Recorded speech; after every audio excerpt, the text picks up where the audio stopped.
Answer সদস্য ভাইয়েরা, আপনারা যে বর্তমানে দাবি নিয়ে সচিবালয়ের সামনে গিয়ে আন্দোলন করছেন, আপনাদের এই দাবি সম্পূর্ণ ভিত্তিহীন, অযৌক্তিক একটি দাবি নিয়ে আপনারা এই সময়ে গিয়ে আন্দোলন করছেন।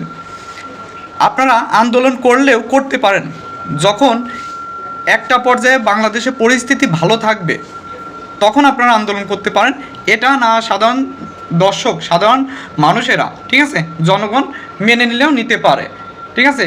তো এখন কথা, আপনারা কী কারণে এই মুহূর্তে গিয়ে সচিবালয়ের সামনে গিয়ে আপনারা আন্দোলন করছেন? এই মুহূর্তে ফেনী, নোয়াখালী, বরিশালের মানুষের যে অবস্থা, তারা একের পর এক দুর্ভোগে ভুগছে। তাদের পানি তাদের বন্যায় তাদের জীবন নিয়ে একেবারে অবস্থা খারাপ, তাদের জীবনই থাকছে না। অনেক মানুষ ইতিমধ্যে মারা গেছে, মানুষেরা বিভিন্ন ত্রাণ নিয়ে যাচ্ছে, আমরাও যাচ্ছি, ঠিক আছে, ত্রাণ সামগ্রী উঠাচ্ছে তাদের সহায়তার জন্য। তারা মানুষেরা যখন এই সকল কাজের সঙ্গে নিয়োজিত আছে, এইগুলো নিয়ে ব্যস্ত আছে, আপনারা আছেন আপনাদের চাকরি হচ্ছে সরকারিকরণ করবে, এজন্য আপনারা আন্দোলন করছেন। আপনার এই মুহূর্তে এই যে দাবি করছেন, এই আন্দোলন, এটা সম্পূর্ণ তো অযৌক্তিক এবং ভিত্তিহীন। এ সকল অযৌক্তিক ভিত্তিহীন দাবি আপনাদের করা একদমই ঠিক না। এগুলা বন্ধ করুন এবং বাংলাদেশের পরিবেশকে ঠান্ডা রাখুন, ঠিক রাখুন। ধন্যবাদ সবাইকে।